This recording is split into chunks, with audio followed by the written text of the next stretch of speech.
સ્વામીજીની એક ઈચ્છા હતી, પણ મને એવું લાગ્યું, એમની એક ઈચ્છા એ હતી કે હિન્દીમાં પ્રવચનો કરવા, કારણ કે એમને સાંભળનારો સીધો વર્ગ છે, ડાયરેક્ટ એ પણ ઘણો બધો છે. અને સ્વામીજી અવારનવાર હરિદ્વાર જઈને પણ એમના શિબિરોને વ્યાખ્યાનોને બધું કરતા હોય છે. પણ આપણને આપણી માતૃભાષામાં કંઈક વાત થતી હોય તો એ સાંભળવાનું આપણને પોતાને પણ સહજ રીતે ગમે. અને સ્વામીજી પણ વાત કરતાં કરતાં કંઈક યાદ આવી ગયું હોય, કોઈ પણ કાવ્ય છે કે બીજું ત્રીજું છે, તો એ પણ સહજ રીતે એમાં ભણાઈ જતું હોય છે. તો એટલે મને એમ થયું કે ગુજરાતીમાં વાત કરે તો સારું, અને પૂજ્ય સ્વામીજીએ એ વિનંતીને સ્વીકારી છે, એટલે એ પ્રમાણે ગુજરાતમાં સ્વામીજી પ્રવચન આપશે. હરિ ઓમ તત્સત.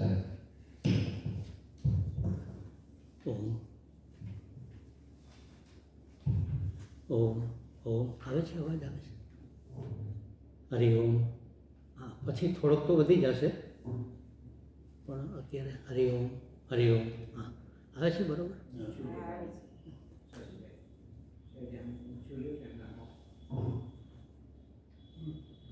હરિ ઓમ હરિ ઓમ. હા, સરસ. તમને જે પેલું પત્રિકાઓ આપી છે એમાં ઉપર શ્રી મંગલમ લખ્યું છે, એટલે આપણું એ મંગલાચરણ છે. એ બધા આપણે સાથે બોલીશું અને પછી આ સત્સંગની શરૂઆત કરીશું. આપણી એવી પરંપરા છે, ભગવાનના નામથી શરૂ કરીએ. એક ખેડૂત હોય ને, અભણ ખેડૂત, એ પણ જ્યારે હળ કે ગાડું જોડે ને ત્યારે ગણેશાય નમઃ કરીને જ જોડે. આપણે એના કરતાં તો નીચેનો જ હોય ને, એટલે ભગવાનને યાદ કરીએ પહેલાં, અને પછી એ ભગવાનને જ યાદ કરીએ. ઓમ નમઃ શિવાય ગુરવે સચ્ચિદાનંદમૂર્તયે નિષ્પ્રપંચાય શાંતાય નિરાલંબાય તેજસે વિશ્વં દર્પણદૃશ્યમાનનગરી तुल्यन्निजान्तर्गतं पश्यन्नात्मनि मायया बहिरिवोद्भूतं यथा निद्रया यत्साक्षात् कुरुते प्रबोधसमये स्वात्मानमेवाद्वयं तस्मै श्रीगुरुमूर्तये नमः। श्रीदक्षिणामूर्तये जन्माद्यस्य यतोऽन्वयादितरतं चार्थेष्वभिघ्नस्वराट् तेने ब्रह्महृदाय आदिकवये मुह्यन्ति यत्सूरयः तेजो वारिमृदां यथा विनिमयो यत्र त्रिसर्गो मृषा धाम्ना स्वेन सदा निरस्तकुहकं सत्यं परं धीमहि सत्यं परं धीमहि सच्चिदानन्दरूपाय विश्वोत्पत्त्यादिहेतवे तापत्रयविनाशाय श्रीकृष्णाय वयं नमः। कृष्णाय वासुदेवाय हरये परमात्मने प्रणतक्लेशनाशाय गोविन्दाय नमो नमः। गोविन्दाय नमो नमः।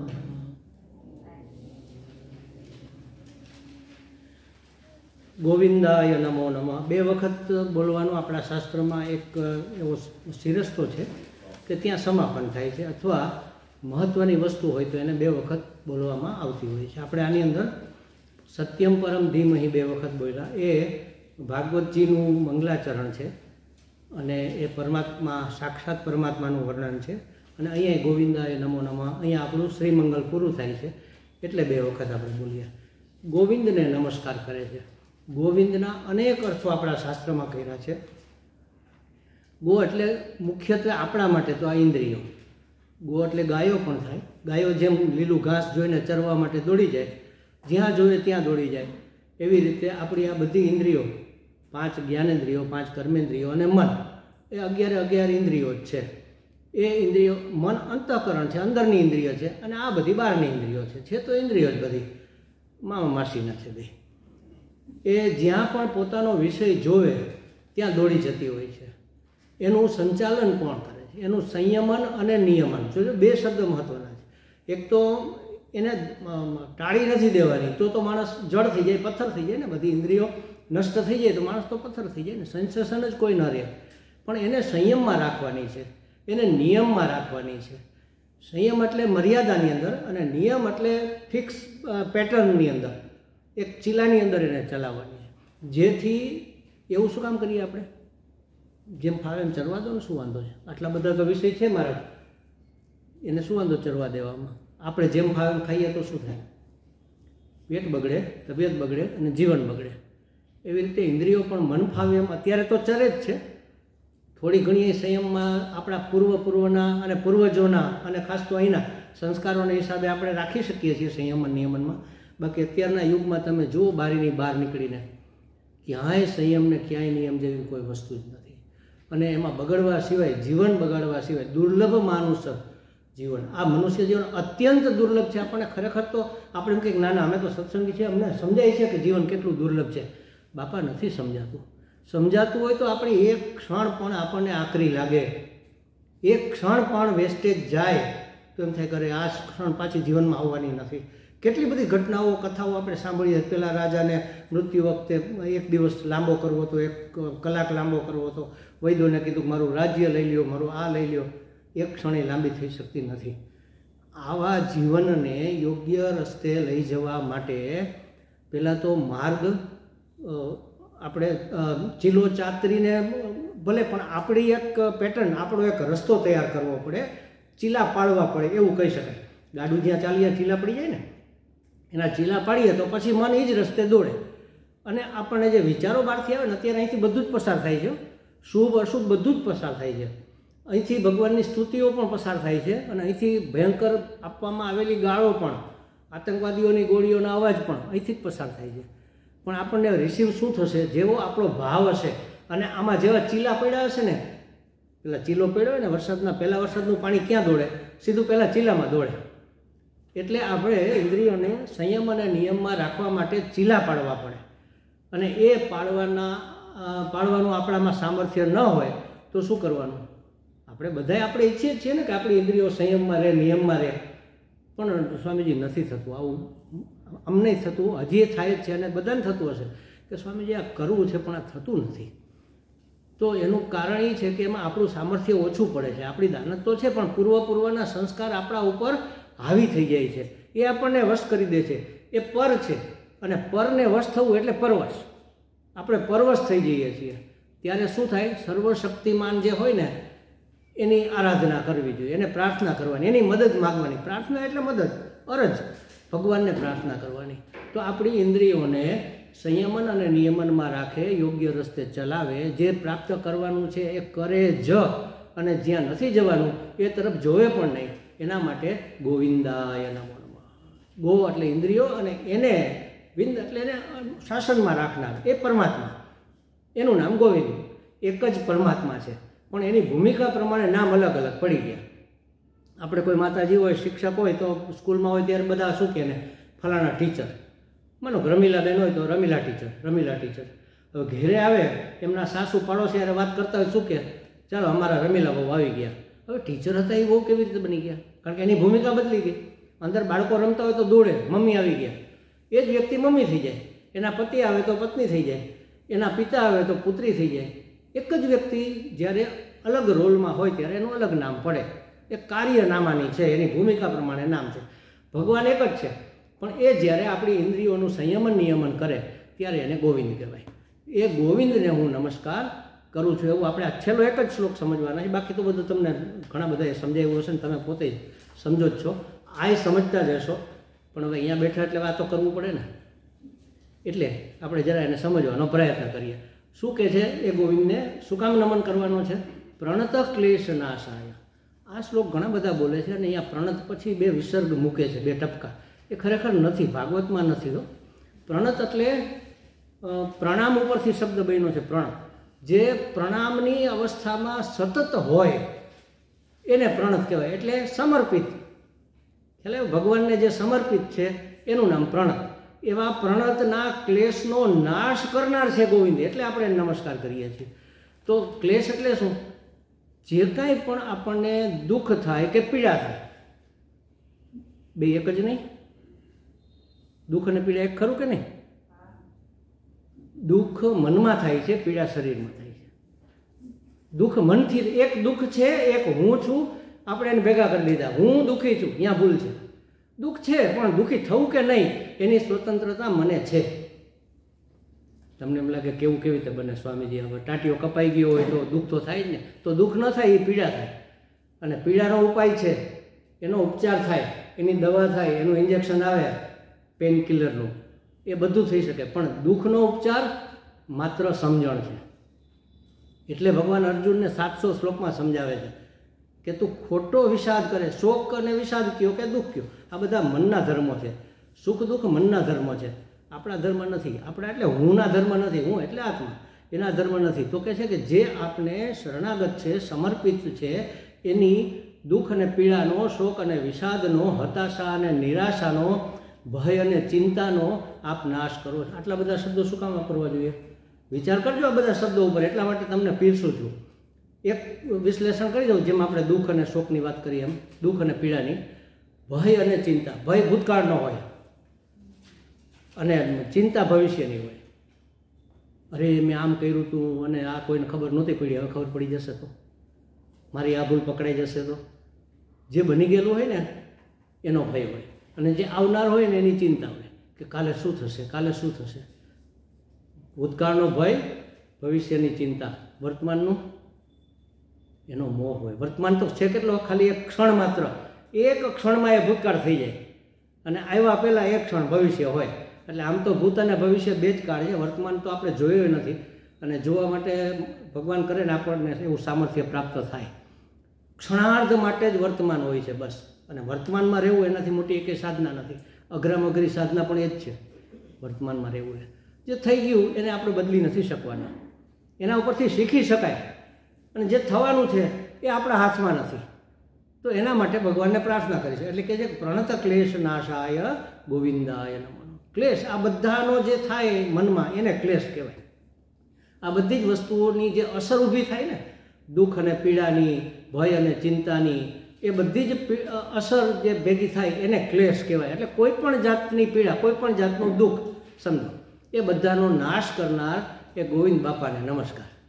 આપણા બધાના બાપ છે ને, આપણે એના જ પુત્રો છીએ, તો એને નમસ્કાર કરે છે. પણ એને 4 નામ આપ્યા. એ ગોવિંદા 5મું છે. ઉપરની લીટીમાં જુઓ 4: શ્રી કૃષ્ણાય, વાસુદેવાય, હરયે અને પરમાત્માને 4 નામ આપ્યા. એટલે 4 બાજુથી નમસ્કાર, એમ કહેવાનો અર્થ એમ છે. અને બીજી વસ્તુ એક અર્થ આનો એ થાય છે કે 4 શબ્દોના અર્થ જુદા જુદા થાય છે. મને તો આવી ટેવ છે ને મને આવું ગમે છે. હું તો તમને આગ્રહ કરું કે જ્યારે પૂજા થાય ને, ગુરુની પૂજા થાય કે શિવજીની પૂજા, હવે તો શ્રાવણ મહિનો છે, શિવજીની પૂજા થશે, જન્માષ્ટમીએ કૃષ્ણની પૂજા થશે, એ કરો, સરસ કરો, દિલથી કરો. પણ એમાં જ્યારે અર્ચના આવે ને 108 નામની, ત્યારે ખાસ ધ્યાન આપજો. આ બધા 108 જુદા જુદા નામ શું કામ છે એના, અને એ નામનો શું અર્થ છે, એ આપણે શું કામ બોલીએ છીએ? એ એટલા માટે બોલીએ છીએ કે એ નામ એટલે એ ભૂમિકા ભજવનાર ભગવાન મારા પર પ્રસન્ન થાય. અને એ જેનું આપણે ભજન કરીએ ને એના ગુણ આપણી અંદર આવે. અહીંયા છે શ્રી કૃષ્ણાય. કૃષ્ણના તો અનેક અર્થ છે, પણ એક સાદો અર્થ આપણે લઈએ, સર્વમાન્ય. કર્ષતી કૃષ્ણ, જે આકર્ષે એ કૃષ્ણ. તો ક્યાં, કોણ, કેને, એવું તો કાંઈ કીધું નથી.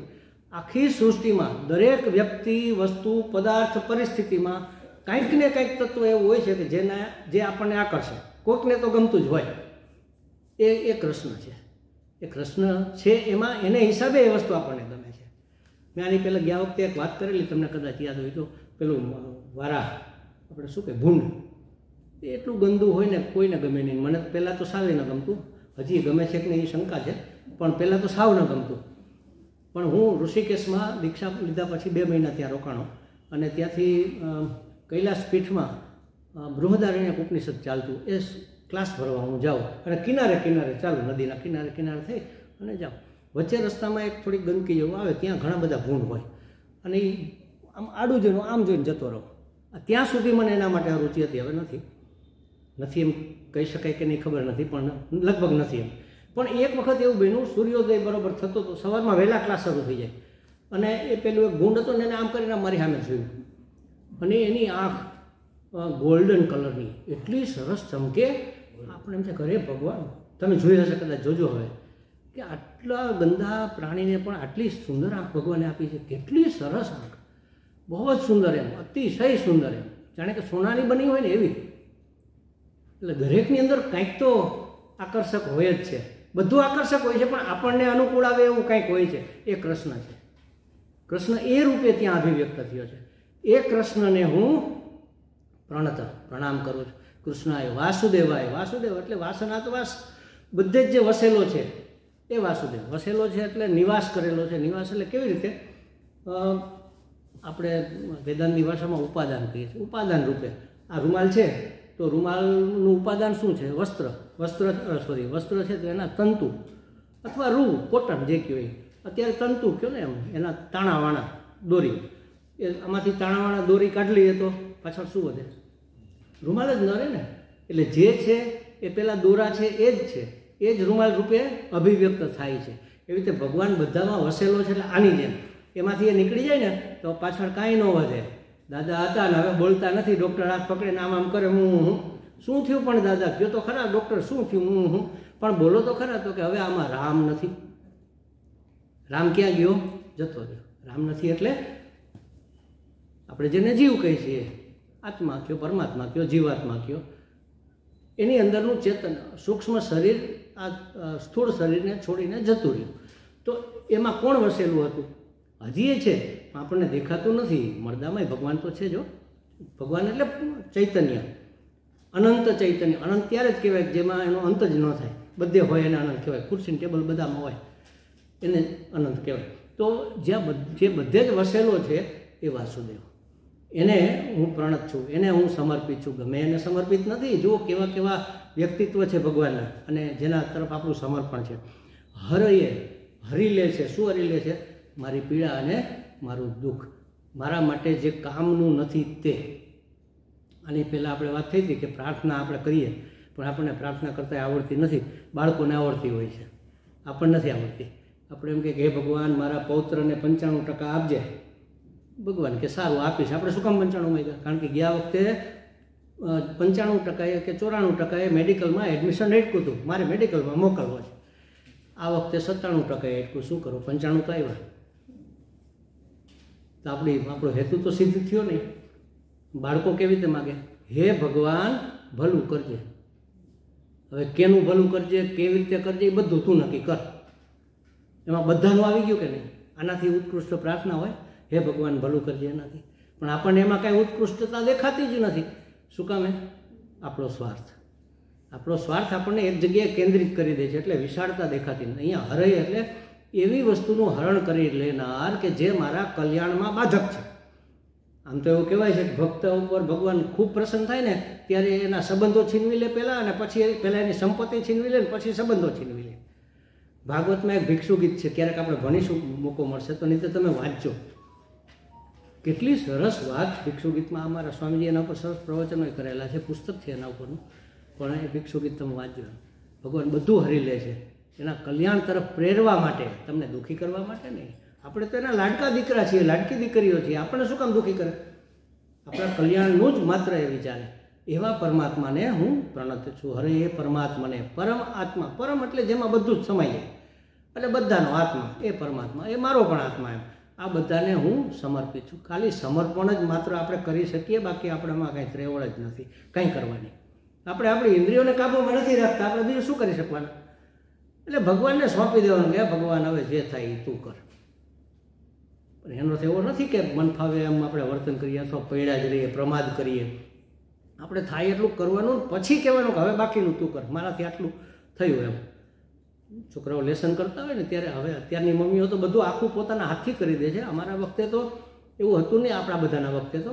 પણ કદાચ કોઈ મોટો ભાઈ હોય કે મોટા બા કે કોઈ ભણેલા હોય ને આપણે એને પૂછીએ તો પહેલાં એમ કે તું કર, કેટલું તને આવડે છે, જ્યાં અટકી જાય અહીંયા મને પૂછજે. ત્યાંથી પછી આપણને આગળનું કે બધું ન કરી દે તો આપણને આવડે. એવી રીતે આપણે કરીએ, જેટલું થાય એટલું કરીએ. પછી અટકીએ ને ત્યારે કહેવાનું કે પ્રણત ક્લેશ નાશાય ગોવિંદા.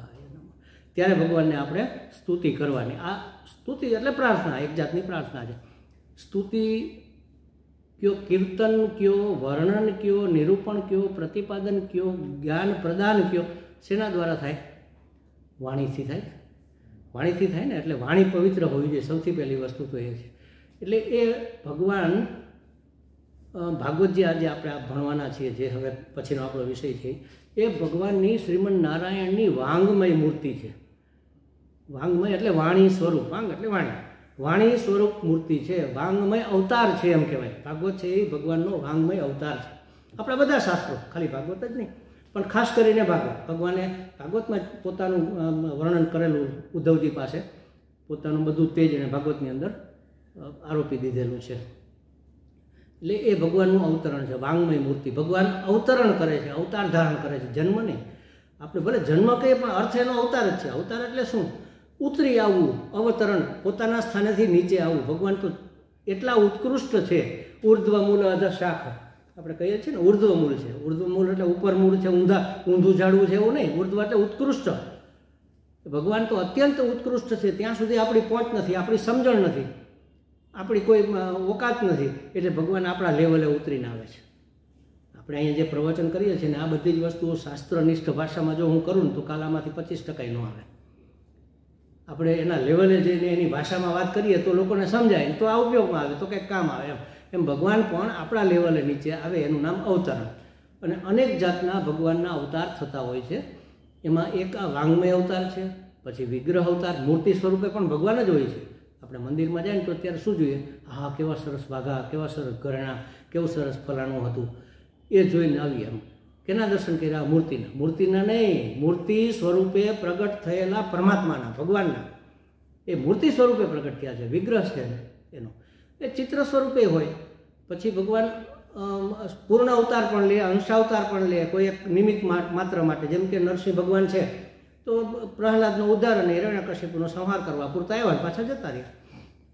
વારા અવતાર છે, મત્સ્ય અવતાર છે, એક હેતુ માટે, એક હેતુ પાર પાડીને પછી માયા સંકેલીને પોતાના ધામમાં જતા રહ્યા.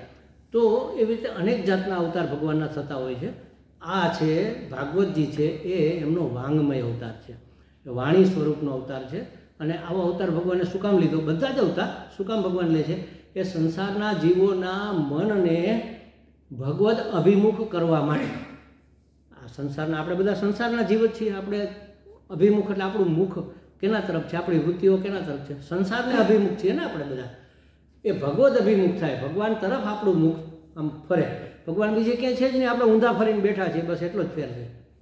અહીંયા જ છે ભગવાન, પણ આપણે એના તરફ પીઠ રાખીને બેઠા છીએ. મેં ગયા વખતે એક વાત કરી હતી, દર વખતે કરું જ છું. એક બાળકીની વાત કરી હતી. ખરેખર બાળકીની વાત નથી, આપણી જ વાત છે, પણ આ તો બાળકીનું નામ, એના નામે આપણે કરીએ. 2-3 દિવસ ત્યાં કન્ટિન્યુ વરસાદ આવે છે, લાઇટ નથી, હવે બોરમાંથી પાણી કાઢી શકાય એમ નથી, ગોળામાં પીવાનું પાણીની ટીપું નથી, રસોઈ કરવી છે, એટલે બહાર ચિંતામાં છે શું કરવું. આવડી ટેણકી 7મા 8મા ધોરણમાં ભણતી હતી, એને તપેલી આપીને એમ કે તું જા ભીંજાઈને આવી છો. અમે છોકરાઓ તો નાતા હોય, વરસાદમાં થોડી વાર ઊભી રહે તો તપેલીમાં પાણી આવે ને તો આપણે રસોઈ થઈ જાય. અને નીચે વહીને જાય છે તો ગંદુ પાણી હોય, મેલું હોય, ધૂળવાળું હોય, એટલે તું ઊભી રહે થોડી વાર. થોડીક વાર થઈ, છોકરી પાછી આવે નહીં. બાએ અવાજ કર્યો કે બેટા શું કરે છે, આવ જલ્દી. પાછી આવી, લાવ તપેલી. તપેલીમાં પાણી તો નહોતું, તપેલી કોરી, અને આમ નદીઓ હાલી જાય છે, એટલો વરસાદ. અરે તું વરસાદમાં નહોતી ઊભી? તો કે ઊભી હતી ને. તમે કીધું વરસાદમાં ઊભી રહેજે, હું તો વરસાદમાં ઊભી રહે. તો આમાં પાણી કાં નથી? તો કે એ મને શું ખબર. તો કેમ ઊભી હતી? તપેલી ઊંધી રાખી. ગમે એવો વરસાદ આવે તો અંદર પાણી આમ આટો ફરીને આમ અંદર જાય. આપણે ભગવાનથી ઊંધા છીએ. ભગવાનને અંદર ઘૂસવું છે આપણી અંદર, પણ આપણે ઊંધી, આપણી તપેલી ઊંધી છે, આપણું પાત્ર, આપણી પાત્રતા ઊંધી છે, સંસારને અભિમુખ છે.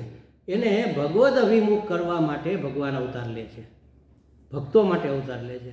આ રાક્ષસોને મારવા અવતાર નથી લેતા હોય, એ તો ખાલી એક આંખ ઊંચી કરે ને ત્યાં તો પ્રલય થઈ જાય.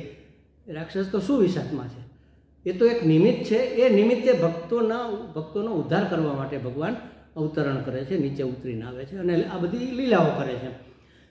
એટલે કહે છે કે જીવોના મનને ભગવદ અભિમુખ કરવા માટે ભક્તને અનુરૂપ ભગવાન પોતાની આનંદમય લીલા કરે છે. એ જે લીલા કરે છે એ દુઃખમય નથી, આનંદમય છે. ભક્તને એમાં આનંદ થાય. જે ભક્ત નથી ને એને એમાં પીડા લાગે, ત્રાસ લાગે, એ બધું લાગે. હિરણ્યકશિપુને થોડું ગમે? નરસિંહ ભગવાન આવે એને તો એમ જ લાગે ને કે અરે મારું તો અકલ્યાણ થઈ ગયું, મારો તો નાશ કરી નાખશે આ, એવું થાય ને. કંસને બીક જ હતી ને કૃષ્ણ ભગવાનની. બધા જ પેલા રાવણને જે દુષ્ટ હોય એનું મન હંમેશા ભયમાં જ હોય.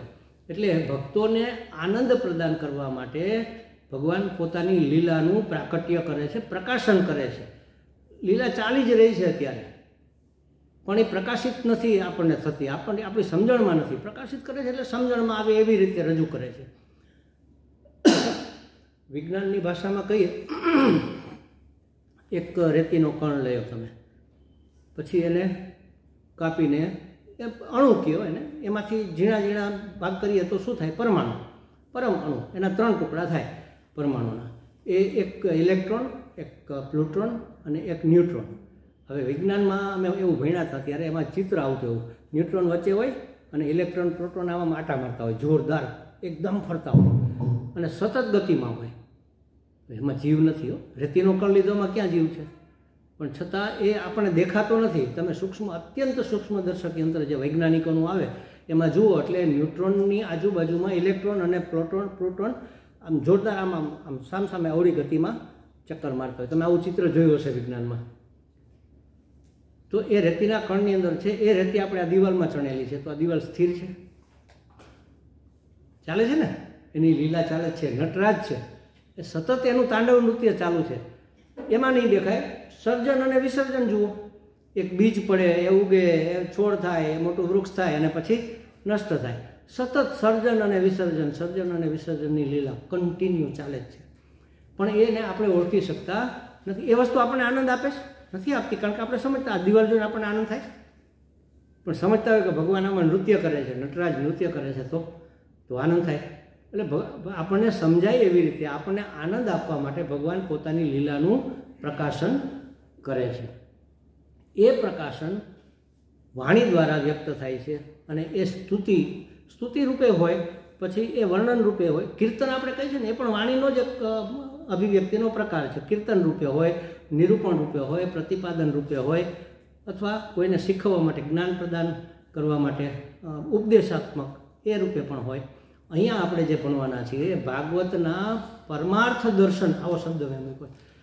પરમાર્થનું 3 સત્તા છે એની આપણે વાત કરીએ. પછી એમાં જે પરમ સત્તા છે, એ પરમ અર્થના અંતર્ગત 10મા સ્કંદમાં શરૂઆતમાં જ પહેલો અધ્યાય પૂરો થાય, બીજા અધ્યાયમાં દેવતાઓ આવીને ભગવાનની સ્તુતિ કરે છે. એ આપણે આમાં શીખવાના છીએ આજે. એને ગર્ભ સ્તુતિ કહે છે. ભગવાન દેવકીજીના ગર્ભમાં આવે છે એટલે બ્રહ્મા અને શંકર ને બધા ઋષિઓ ભગવાનની સ્તુતિ કરે. આપણે અત્યાર સુધી શું સાંભળ્યું છે? ગર્ભની નિંદા જ સાંભળી છે. જો ક્યારે અહીંયા તો ગંદકી છે ને, ગર્ભમાં એટલી બધી પીડા છે, ઊંધે માથે લટકવાનું છે, મળમૂત્રની અંદર આળોટવાનું છે, અને માના ગર્ભમાં હોય એમાં અત્યારના યુગની હોય એટલે એને પાણીપુરીનો શોખ હોય, અને બનાવજે તીખી. એ તીખી ખાય એટલે એ ઓલા છોકરાને અસર કરે, અંદર ગર્ભમાં એને પીડા થાય, એની ચામડી દાજે, બળે. એટલે પહેલાંની માઓ છે ને એ અત્યારે ગોવારુને એવું બધું ખાવા ના દે, સાત્વિક ખવડાવે. ખાટું ખાય તો પહેલાંના અંદર એના અંગો અકળાઈ જાય. આ બધી જ પીડા ગર્ભમાં થતી હોય છે. પણ એ જ ગર્ભમાં જ્યારે ભગવાન પ્રગટ થાય ત્યારે બ્રહ્માજીને, શંકરને, નારદજીને બધાને સ્તુતિ કરવા આવવું પડે. એ ગર્ભની એટલી પવિત્રતા બની જતી હોય છે. એના વિશે આપણે આજે ભણવાનું તમને આપ્યું છે. એમાં ગર્ભસ્તુતિ તો થોડીક જ છે. જો એમ તમને જરા વિશ્લેષણ પહેલાં કરી દઉં, પછી આપણે શરૂ કરીએ. એમાં આગળ જે ક્રમ આપ્યો છે ને, 1/16 એવું લખ્યું છે પહેલું. એનો અર્થ એવો છે કે પહેલો અધ્યાય 16મો શ્લોક, પછી 1/34 પહેલો અધ્યાય 34મો શ્લોક, 1/45 પહેલો અધ્યાય 45. આમાં સળંગ નથી લીધું. સળંગ લઈએ તો ઘણો સમય લાગે. મહત્ત્વના શ્લોક આપણે લીધા છે, બાકીના મૂકી દીધા. એમાં 24માં 2:24 લખ્યું ને ત્યાં સુધી ભૂમિકા છે માત્ર, અને 2:26થી ગર્ભસ્તુતિ શરૂ થાય છે. ત્યાં સુધીની ભૂમિકા છે સામાન્ય, કે કેવી રીતે ભગવાનને ગર્ભમાં પ્રવેશ કરવાનું થયું એ પૂર્વ ભૂમિકા છે.